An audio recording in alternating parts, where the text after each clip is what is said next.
আপনি কি ভুলের ঊর্ধ্বে? সমালোচনার জবাব আপনি দেন না কেন?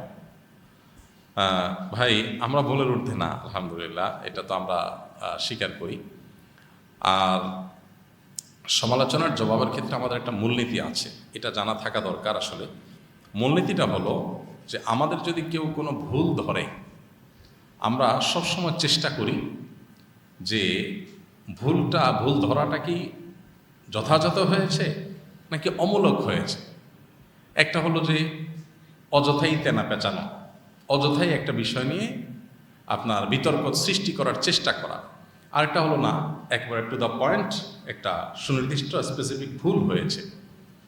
এই দুইটার ভিতরে যদি আমরা দেখতে পাই যে কোনোটি আসলে সমালোচনাটা যথার্থ হয়েছে, আমাদের আসলে ভুল হয়েছে, সাথে সাথে আমরা যেটা করি, আমরা পাল্টা একটা বক্তব্য, একটা লেখনী দিয়ে আমাদের ভুলের বিষয়টাকে আমরা স্বীকার করি এবং পূর্ববর্তী যেটা আমাদের ভুল বক্তব্য ছিল সেটা আমরা প্রত্যাহার করি। এটা আমাদের একটা কমন নিয়ম, অনেকে হয়তো জানেন না।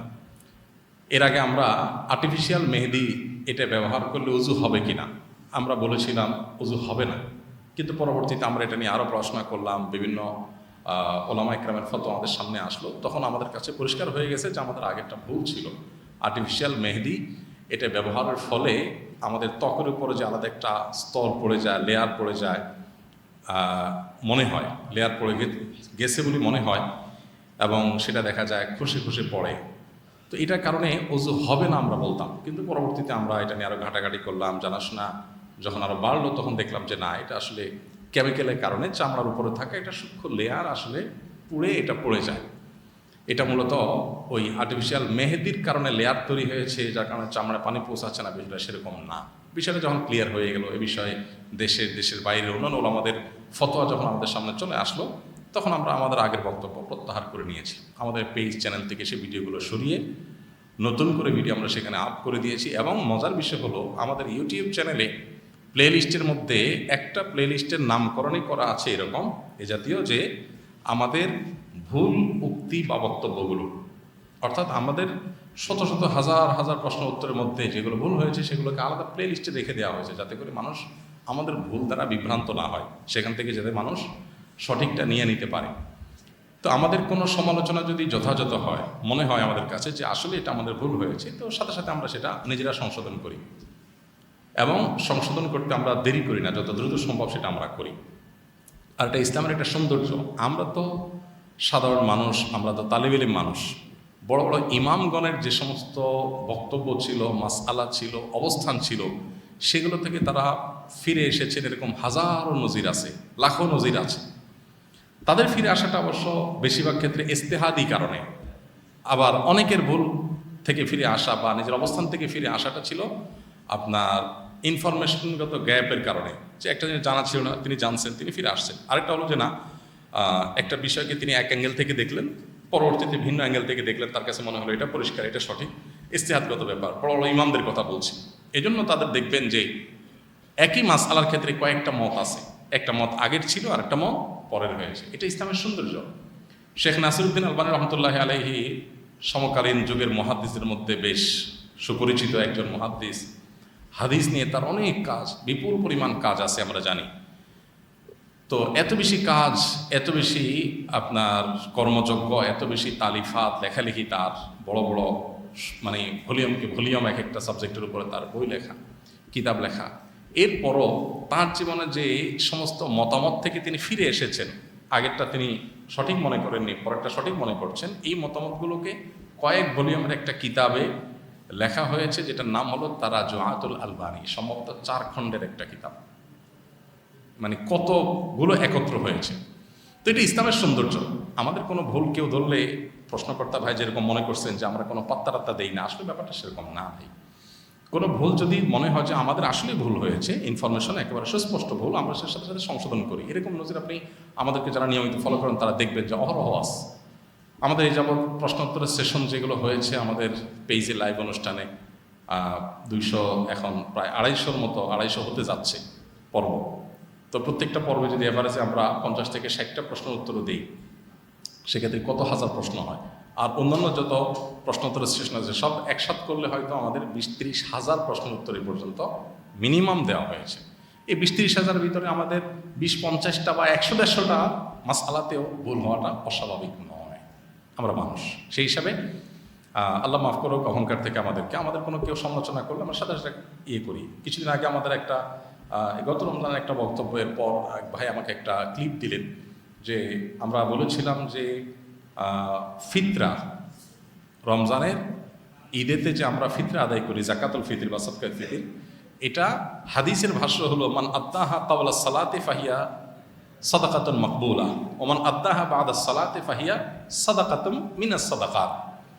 ফিতরা এটা যদি কেউ ঈদের নামাজের আগে দেয় তাহলে আল্লাহর কাছে গ্রহণযোগ্য হবে, আর ঈদের নামাজের পরে দিলে এটা সাধারণ দান হয়ে যাবে, মানে ফিতরা হবে না। এটা ছিল আমার বুঝ, সেই অনুযায়ী আমরা উত্তর দিয়েছি। পরে এক ভাই আমাকে একটা লিঙ্ক দিলেন যে না, এটা সম্পর্কে অন্যান্য ইমামদের বক্তব্য ভিন্ন।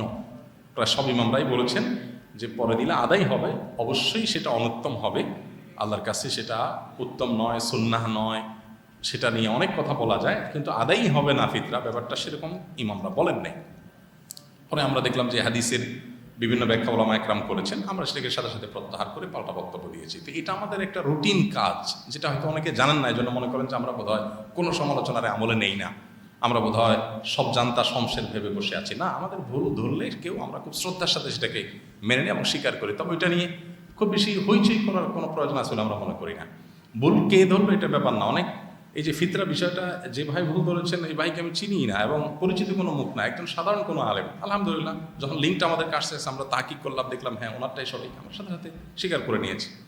তো এটা তো ইসলামের সৌন্দর্য, আলহামদুলিল্লাহ। এক্ষেত্রে আমরা কোনো বাস বিচার করি না। আর যে ভুল আমাদের কাছে মনে হয় যে এটা আসলে ভুল না, যে ভুল ধরাটা আমাদের কাছে মনে হয় যে আসলে ভুল না, এটা হলো তেনা পেঁচানো, এটা হলো অহেতুক একটা বিষয় বোঝার পরও আপনার সেটাকে নিয়ে জাস্ট একটা বিতর্ক তৈরি করার চেষ্টা, সেটাকে আমরা ইগনোর করে যাই। কারণ আমি যদি কোনো কিছু ভুল না করি, কে বললো না বললো কি বললো এটাতে আমার কিছু আসে যায় না। আল্লাহ দেখবেন আমার অন্তরের হালত। আল্লাহ যদি দেখেন যে না আমার নিয়ত ঠিক আছে, আমার বলা ঠিক আছে, কেউ এখান থেকে ভুল ব্যাখ্যা, ভুল অর্থ, মিনিং দাঁড় করে তার মতো কেউ কিছু যদি কেউ কিছু করে, এতে আমাদের চিন্তার কোনো কারণ নাই। ইয়া আইয়ুহাল্লাযীনা আমানু আলাইকুম আনফুসুকুম লা ইয়াদুররুকুম মান দাল্লা ইযা ইহতাদাইতুম। আল্লাহ বলেছেন তোমরা নিজেরা যদি হকের উপরে থাকো, তাহলে তোমার কথার ভুল ব্যাখ্যা দিল কেউ, অথবা কেউ নিজে গোমরা হয়ে সে তোমার কোনো বিতর্ক সৃষ্টি করার চেষ্টা করলে তো তোমার কিছু আসা যাবে না। তুমি নিজে ঠিক আছো কিনা, বাইনাকা ওয়া বাইনা আল্লাহ, তুমি ক্লিয়ার কিনা, তুমি আল্লাহর কাছে পরিষ্কার কিনা, যে তুমি যা বলেছ সেটা তোমার ইন্টেনশন কী ছিল, নিয়ত কী ছিল, তোমার মন্তব্য সঠিক ছিল কিনা, তুমি সঠিক আছো। আরেকজন সেটা নিয়ে ঝামেলা তৈরি করার চেষ্টা করছে, কথা বাড়ানোর চেষ্টা করছে, এটা তোমার কিছু আসবে যাবে না। তা আমরা এই উসুলটা মেনটেন করি। যদি মনে হয় ভুল পরিষ্কার, সেটা আমরা সাথে সাথে ক্যাচ করে নিই। আর যদি মনে হয় ভুল নয়, তখন আমরা ও আরিদ আনিল জাহিলিন, আমরা এর উপর আমল করি, আমরা সেটাকে ইগনোর করে নিজের মতো কাজ করে যাই। এবং এই পদ্ধতিটা ডক্টর আব্দুল্লাহ জাহাঙ্গীর রহমতুল্লাহের কাছ থেকে মূলত আমি হাতে কলমে শিখেছি। স্যারকে বলতে শুনতাম, স্যার বলতেন যে দেখেন, জবাব দেওয়ার পিছনে যদি আমরা সময় ব্যয় করি তাহলে আমরা কাজ করতে পারবো না। কারণ দেখা যাবে যে আজকে একজনে একটা বলবে, কালকে আরেকজন একটা বলবে, তখন এটা কিছু মানুষ একটা কাজ বানায় নিবে হয়তো কোনো কারণ ছাড়াই, শুধুমাত্র আপনার সময় নষ্ট করার জন্য। শয়তান আপনাকে আরেকটা কাজে ফোকাস নষ্ট করে এঙ্গেজ করে রাখার জন্য আপনাকে এই কাজে লাগায় রাখবে, কোনো দরকার নেই। আমার যদি ভুল হয় আমি সাথে একটা কারেকশন করে সামনে আগাবো, ভুল নাই হয় নাই, অহেতুক একজন মানুষ পেঁচাচ্ছে, আমি সেটা ইগনোর করে চলে গেলাম। এই মূলনীতিটা জীবন চলতে আমাদেরকে অনেক বেশি সাহায্য করবে, বিশেষ করে আমাদের জীবনে প্রোডাক্টিভিটি বাড়াতে, জীবনের সময়ের অপচয় রোধ করতে অনেক বেশি সাহায্য করবে। আমরা অনেকে দেখবেন সোশ্যাল মিডিয়াতে বিতর্ক নিয়ে পড়ে থাকি, একেবারে দিনকে দিন, ঘন্টায় ঘন্টা, উদ্দেশ্যহীনভাবে। এর অর্জন কি, এখান থেকে আমার প্রাপ্তির কি হবে, অপ্রাপ্তির কি হবে, আমার লাভ কি লস কি, এই যোগটা অনেক সময় আমাদের করার মতো সুযোগ হয় না। আমাদের বেশিরভাগ এনার্জি নষ্ট হয় অন্যের পেছনে, আমার নিজের প্রোডাক্টিভিটির জন্য, আমার জীবনে বারাকা লাভের জন্য, আমার জীবনের অ্যাচিভমেন্টের জন্য, আমার গোলগুলোকে সাকসেস করার জন্য আমরা যতটা ফোকাস দেই, এর চেয়ে বেশি দেই হলো কে কী করেছে, কে কী বলেছে, এগুলোর পেছনে, যার কারণে আমাদের জীবনে অনেক কাজ করার সুযোগ হয় না। এই জন্য ভাই, এই মূলনীতিটা আমার তো মনে হয় যে আমরা অন্যরাও যদি অনুসরণ করি তাদের জীবনে কাজে লাগবে। কোনো ভুল হলে সেটা স্বীকার করতে চুল পরিমাণ কার্পণ্য করা উচিত না। কে ধরেছে এটা ব্যাপার না, সাথে সাথে সে স্বীকার করার মতো মানসিকতা থাকতে হবে। কারণ অহংকারের আলামতগুলোর ভিতরে একটা হলো বাতারুল হক, সত্য আমি জানছি তারপরেও আমি তেড়ামি করতেছি, আমি ঘড়িমসি করতেছি, আমি এটা ধামাচাপা দেওয়ার চেষ্টা করতেছি, ইগনোর করার চেষ্টা করতেছি, এটা হলো অহংকার। সত্য জানছি, সাথে সাথে আমি স্বীকার করবো, ও আচ্ছা তাহলে আমি ভুলেছিলাম, ঠিক আছে, এটা আলহামদুলিল্লাহ। তো এটা ইসলামের সৌন্দর্য আলহামদুলিল্লাহ। আমাদের দেশটা তো এমন যে আমাদের দেশে হাফেজ সাহেবরা তারাবির নামাজে লোকমা খাইলে মুসল্লিরা মনে করে এই হুজুর অযোগ্য, যার কারণে হাফেজ সাহেবরাও দেখছে যে মুসল্লিরা যখন এত বেশি চালাক, তা আমরা একটু আরও বেশি চালাকি করি। কারণ ইমাম তো ইমাম, মুসল্লি তো মুসল্লি, মুসল্লি যত চালাকি করুক না, ইমামের চাইতে তো ইমামতি নামাজ রিলেটেড বিষয়ে তো চালাকি করে পারবে না। তো হাফেজ সাহেবরা অনেকে নেগোসিয়েশন করে নেয় যে ভাই তুই আমার লোকমা দিবি না, আমি তোর লোকমা দেব না, আমার যেটা মিস হয়ে যাবে ওইটা তুমি পরে রিকভার করে নিবা, বা আমরা আলাপ করে রিকভার করে নিব। এই বেহুদা পাবলিক যাতে এটা নিয়ে তেনা বাঁচাতে না পারে, এই জন্য আমরা এই পলিসি করলাম। অনেক হাফেজ সাহেবরা এরকম নেগোসিয়েশন করে নেয়। তো অতি চালাকের যে অবস্থা হয় সে অবস্থা হয় আর কি। অথচ নামাজের মধ্যে ভুল হওয়াটা স্বাভাবিক, আলেমের ভুল হওয়াটা অস্বাভাবিক নয়, কিন্তু সেটাকে আমরা অনেকে এটাকে নিয়ে আমরা অনেক বড় করে দেখি, যার কারণে আমাদের দুর্দশা হয়। আপনি হারাম শরীফে দেখবেন মক্কাতে ইমাম সাহেবদের অনেকের কেরাতে ভুল হয়, এমন এমন ভুল হয়, সূরা কাফিরুনের মধ্যে ভুল হচ্ছে বারবার লোকমানের ছেয়ে ধরতে পারতেছেন না। সূরা ফাতিহাতে একবার ভুল হওয়ার রেকর্ড আছে। তারপরে যে আরও এমন এমন ভুল আছে যে 3বার 4বার লোকমা দিচ্ছে আর উনি লোকমা নিতে পারতেছেন না, এই অবস্থা। তারপরে উনি ওইভাবে নামাজ পড়তেছেন, কোনো অসুবিধা হচ্ছে না, ওনার চাকরির কোনো অসুবিধা হচ্ছে না। আমাদের দেশে হলে এই ইমাম 1 মাসের ভিতরে বিদায় হয়ে যেত। তো আমরা এই দেশের মানুষ, আলেমদের ক্ষেত্রে আমাদের কিছু মানুষের মন মানসিকতা, আলেমরা হলো তারা হলো ভুলের ঊর্ধ্বে, তাদের কোনো ভুল হইতে পারে, আলেমদের আবার ছেলে মেয়ে হইতে পারে, এটা মানুষ চিন্তাই করতে পারে না। এটা হলো একটা মানসিকতা। আরেকটা মানসিকতা হলো যে ছেলে মামা কোনো ভুল না, মানে মেন্টালিটিটা বোঝানোর জন্য বলছি। আরেকটা হলো যে আলেমদের ক্ষেত্রে এত বেশি নেগেটিভ মানসিকতা রাখা যে তাদের পজিটিভ জিনিসগুলোকেও দোষ হিসাবে দেখার চেষ্টা করা। এই দুইটাই প্রান্তিকতা আমাদের মধ্যে আছে। আল্লাহ আমাদেরকে হেদায়েত দান করুন। ভাই, আমাদের ভুলের ক্ষেত্রে আমাদের একটা মূলনীতি আছে, সেটা আপনার প্রশ্নের প্রেক্ষিতে আমরা জানিয়ে দিলাম।